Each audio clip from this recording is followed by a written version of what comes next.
Howdy gamers, it's lameboy. Hey, this is such a niche video for a specific community, but I just wanted to do a whine along about a specific boss that is in this game, okay? How? Dude, I beat Tianying, but at what cost, okay? My friends have been making fun of me because I have been working on Tianying for 2 weeks straight. 2 weeks, dude. 2 weeks of like an hour a piece trying to beat this guy. At the end, when I actually beat him, I just had to lock in. I ran out of healing potions. I didn't have enough resources to buy them again. I just had to freaking no-hit this boss, and thankfully I'm a rope dart fan user, but oh my god, what is this boss? First off, let me get some things straight. Why is this hidden cool boss 3 phases? All the other bosses were 2, and they weren't really phases. It was like part 1, part 2. You're just destroying a big health bar, and they kind of change their moveset, but the overall boss is the same. Once you learn its pattern, it's pretty freaking easy to beat the boss second phase, as long as they don't have like a weird gimmick, right? Like the puppeteer, the second act has the shadow puppetry that's really hard to dodge for whatever reason, and then like the sleeping Taoist, you know, he has his unavoidable avoid this move thing, right? But regardless of that, Tianying has 3 distinct phases. Not 1, not 2, but 3. Okay? What? Why?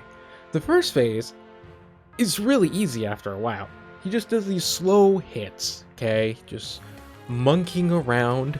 He's so spiritual, and then he has sand magic. Oh yeah, did I mention Tianying has sand magic? Well, I guess that comes with your Buddhist spirituality. Oh, and by the way, he's not even Tianying at the beginning. He's the monk that everyone in Qinghe talks about.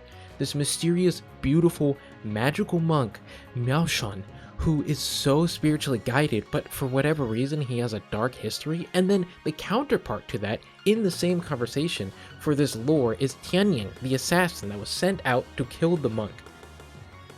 Why are they the same person? That's amazing. First off. Second off, what the hell? Why? Dude, it's so hard, okay? Let me go back to it, whining about it. First phase, super easy, okay? You just kind of dodge his moves. You don't even dodge him, you deflect everything that he throws at you, okay? That was the whole point of the dungeon to get to this guy. The beginning of the dungeon were clay dolls that were like, hey, you can't dodge his attacks, you just have to block it. And you're like, okay, I guess I have to learn how to block.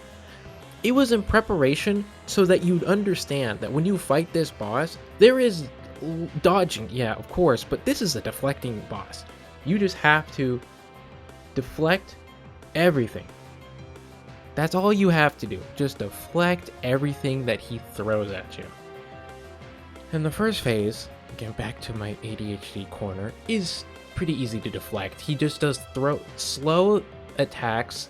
The only thing that might be stupid is when you go into the boss fight, for whatever reason, the cutscene to enter the boss fight and his animations to start attack are not in sync. So a lot of the times, he'll just throw a crescent slash at you when you're not prepared, and you just have to know it.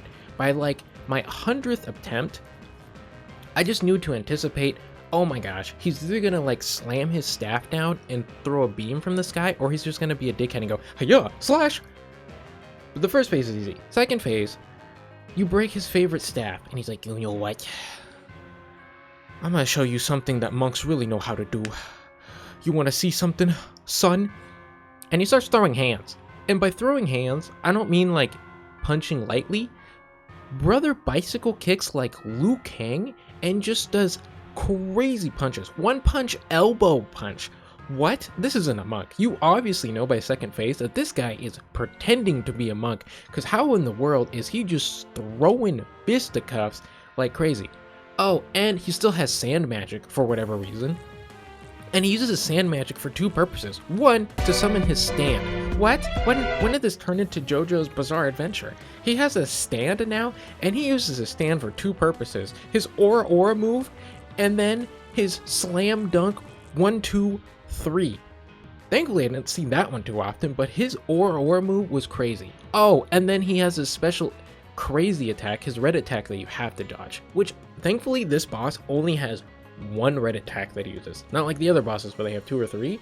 He only has one. And when he does it, it's the world. He slams you, grabs you, throws you down with his stand, kills all of your health, because I was maxed out on defense as far as I could go. And he just one-popped me almost every time. And then, if you're still alive by the end of that, the getting up animation for you is so goddamn slow that he has time to bum rush you with the fucking chin kick, or what he can do is he can just whip around and bicycle kick you again. So he has time to just run at you at that point. And then if he's not doing his stand using ability with his sand magic, he does a bankai. How many anime references are in this boss fight? He just uses a bankai, and I know I can dodge his bankai or block his bankai, but it wasn't worth it.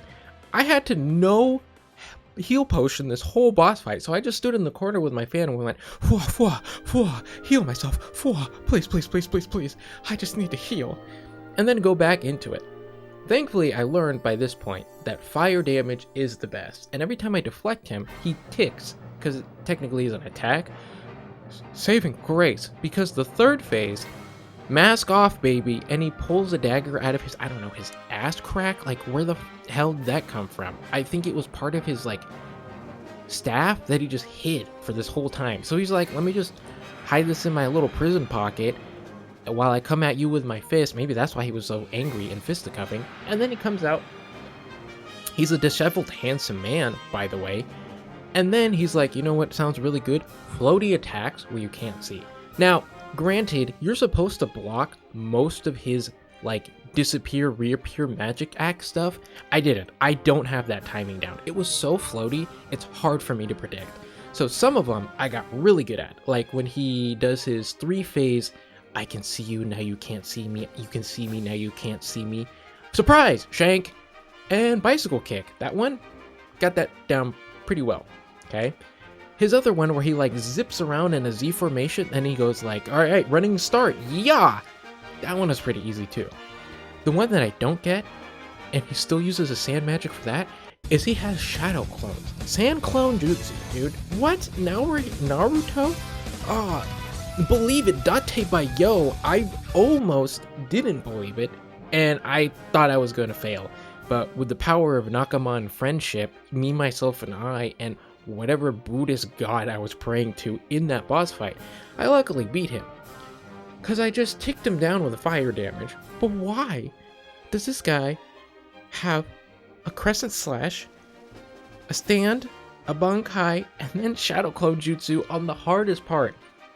And all of his shadow clones just use his basic attack combination, which is the floaty attacks, where he kind of floats in the sky, hiya, and then he spins around, hiya, hiya. Those are the hardest to predict. Because at first, they were concrete attacks for first phase and second phase. First phase were concrete slow attacks. Second phase, concrete punch the hell out of you attacks. So you got the rhythm down pretty quick that you're like 1, 2, 1, 2, 3, 4. This one is like 1 and 2 and 3 and 4 and 5. The pattern is so off. The 3 distinct fights is crazy. What? Why? But I finally beat him, okay? And it was magical because I just clutched it. I just blocked everything and I did it. But my gosh, I'm not playing this on Legend because you only get like bragging points and it's like a little bit harder than Expert. So I did this whole thing on Expert, okay? It's a nightmare. If you're fighting this boss, lock in. I use the rope dart and the fan because I'm a healer in the group play and I really don't want to change. And I also know that when I came into this game with the rope dart and the heal fan in my solo play and group play and PvP play, my main objective was to learn how to dodge and block. That's all I can do. I don't have a shield. I don't have anything that slows down time. I don't have really massive spinny attacks besides my rope dart basic attack. And my rope dart doesn't have any like special moves that can like spin up the wall or do extra damage or zip zop and like bleed or anything else. No. All I have is attack plus. That's it. So I have to be really good at what I'm doing. And I know that I am nerfing myself in this hard fight and so I have to overcome harder. But my god, this guy, as everyone says in the community, kind of overtuned. But we made it happen, and I beat him, so that's all I wanted to say. This guy is hard for no reason. It took me 100 tries, and I just lost count. I'm gonna say it's 100 tries. It took me a long time. I ran out of all the potions I could, almost ran out of all my, like, extra resources to buff my attack. It was tough, but we did it. Yippee. Anyway, lameboy out, peace.